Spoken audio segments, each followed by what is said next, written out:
Hello. 4 నెలల గర్భవతిని స్వయంగా ప్రేమించి పెళ్లి చేసుకున్న ప్రేమికుడు, హస్బెండ్ దారుణంగా చంపేసిండు. యెస్. ఎంత దారుణమైనటువంటి ఘటన చూడండి. అమ్మాయి పేరు వైష్ణవి. యూట్యూబర్ ఇన్‌ఫ్లుయెన్స్ అనమాట. అంటే యూట్యూబ్‌లో రీల్స్ చేస్తుంటది. ఇన్‌స్టాగ్రామ్‌లో రీల్స్ చేస్తుంటది. అట్లా కొంచెం ఆ ఏరియా వాళ్ళకి గూడా కొంచెం బాగా చుట్టుపక్కల బాగా పబ్లిసిటీ కావడం జరిగింది. అయితే ఆ అమ్మాయి ప్లస్ హరిబాబు అని ఇద్దరు ప్రేమికులు పెళ్లి చేసుకున్నారు. యాక్చువల్‌గా అయితే వాళ్ళ అబ్బాయి వాళ్ళ తల్లిదండ్రులకు ఇష్టం లేదు. ఇక ఏదో మొత్తాన్ని మాత్రం ఇక ఒప్పించో, ఇగ కింద మీద పడి మొత్తం ఒప్పించిర్రు. పెళ్లి చేసుకున్నారు. పెళ్లయి కూడా 10 నెలలయితుంది. ఇక తర్వాత పెండ్లయిన తర్వాత నుంచి అబ్బాయి వాళ్ళ తల్లిదండ్రులు ఉంటారు కదా! కట్నం, కట్నం. ఒరేయ్! అనవసరంగా దాన్ని చేసుకున్నావు. ఏం కట్నం వస్తదిరా నీకు? 2 ఎకరాల కట్నం ఇచ్చే అమ్మాయిని వదిలిపెట్టి దీన్ని చేసుకున్నావు. అది అని చెప్పేసి ఇక కట్నం కోసం ఇలాంటి రెచ్చగొట్టేటువంటి ప్రయత్నాలు అట్లా రెచ్చగొట్టిండు. అంటే వాళ్ళని ఏం చేయాలి ఫ్రెండ్స్? మీరే ఆలోచించండి. వీడు ఎట్లా నటించిండో తెలుసా? అబ్బా! నేను మా ఇంటికాడ ఉండలేను. నాకిష్టం లేదు. మీ ఇంట్లోనే ఉంటా అని చెప్పేసి భార్య దగ్గరే కొన్నాళ్ళ నుంచి ఉంటుండు. అది కూడా ఇండిపెండెంట్ హౌస్‌లో ఒక రూములలో వీళ్ళిద్దరు భార్యాభర్తలు. ఇంకొక రూమ్‌లో అమ్మాయి వాళ్ళ తల్లిదండ్రులు ఉంటారు. పక్కనే డోర్స్ పక్కనే అన్నమాట గదులు కూడా. ఇంతకుముందు సంఘటనలు కూడా జరిగింది. కట్నం కోసం బాగా అమ్మాయిని వేధించడం, పట్టుమంటే అమ్మాయికి 20 ఏళ్ళు కూడా సరిగ్గా లేవు. అమ్మాయిని వేధించడం, కట్నాల విషయంలో కట్నం తీసుకురా అది అని చెప్పేసి అట్లా ఇబ్బంది పెడుతున్నా కూడా ఇక అది కూడా ఆలోచించి పిల్ల తల్లిదండ్రులు ఒక 15,00,000 అప్పు తెచ్చి ఒక 2 గుంటలు జాగా కూడా కొనిచ్చారు. ఇల్లు కడదామని చెప్పేసి కూడా వాళ్ళు ఆలోచనలో ఉండరు. ఇది సరిపోదనమాట. అయ్యగారికి ఇది సరిపోదు. మరి అంతగానో ఏం పొడిచే జాబ్ చేస్తాడేమో తెలియదు కానీ ఇంకా కావాలి. అరే బయటోళ్ళు అయితే 2 ఎకరాల ఆస్తి ఇస్తున్నారు, 2 ఎకరాల భూమి ఇస్తున్నారు.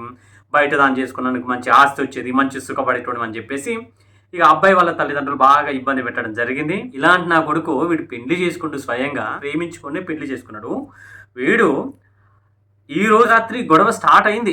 నిన్న అర్ధరాత్రి గొడవ స్టార్ట్ అయితేనే ఉంది. ఇక పక్కనే అమ్మాయి వాళ్ళ పేరెంట్స్ ఉంటారు కదా! వాళ్ళు వచ్చి డోర్ కొడుతుండ్రు అనమాట. అరే ఏంది ఇంత లొల్లి ఎందుకని చెప్పేసి డోర్ కొడుతుంటే సైలెంట్ అయిపోయారంట ఇద్దరు. భార్యాభర్తలు వాళ్ళు ఎవరైతే ఉన్నారో ఇక సౌండ్లు రావడము, ఏడవడం ఆపేసారు.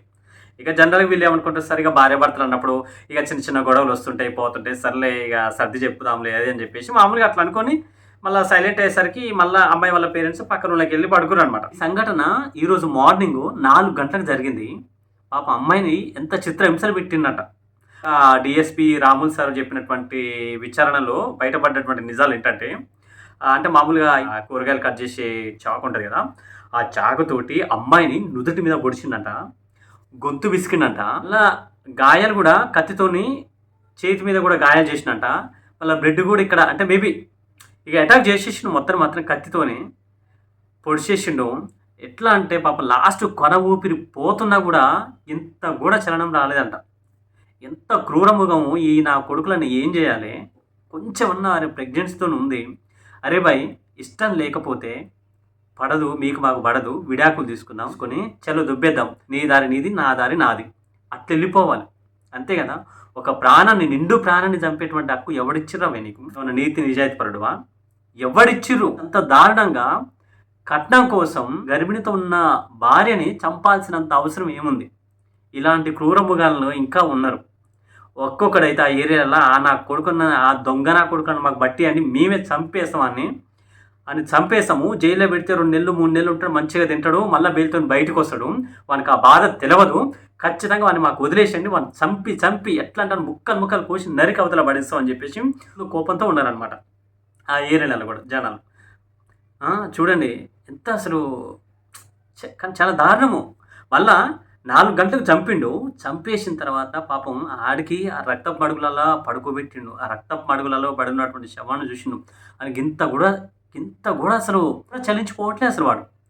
మళ్ళీ ఆయన ఏం చేసిండు మిస్ అయినటువంటి ఆ వైష్ణవి వాళ్ళ భర్త మార్నింగ్ 6 కాగానే మళ్ళీ ఏం ఎరగనట్టే బయటకొచ్చి తలుపేసి బయట వరండాల డ్రమ్ ఉంటుంది కదా! మంచిగా బ్రష్ చేసి ఫ్రెష్ అప్ అయ్యి ఏం తెలియనట్టు సపరేట్ చేయకుండా బయటికెళ్ళిపోయిండు.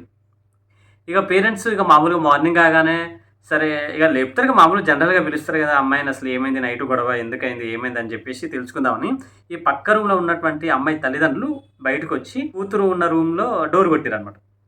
ఎంతసేపటికున్నా డోర్ తెరవట్లే. అంటే మామూలుగా కొంచెం ఇట్లా డోర్ కొట్టి లోపల డోర్ ఓపెన్ చేసి చూసిర్రు. చూసేసరికి షాక్ అనమాట. ఆ రక్తపు మడుగులలో పాపం అమ్మాయి చనిపోయింది. అసలు చెప్తుంటే నాకే ఇట్లా అనిపిస్తుంది. ఇక లైవ్‌లో చూస్తే అసలు తట్టుకోలేరేమో మేబీ. వాళ్ళు ఏం చేయాలో తెలవలే. అంబులెన్స్‌ని పిలిపించిర్రు. హాస్పిటల్‌కి తీసుకుపోయారు. చనిపోయింది. నాకు తెలిసి ఆమె ఎప్పుడో చనిపోయింది.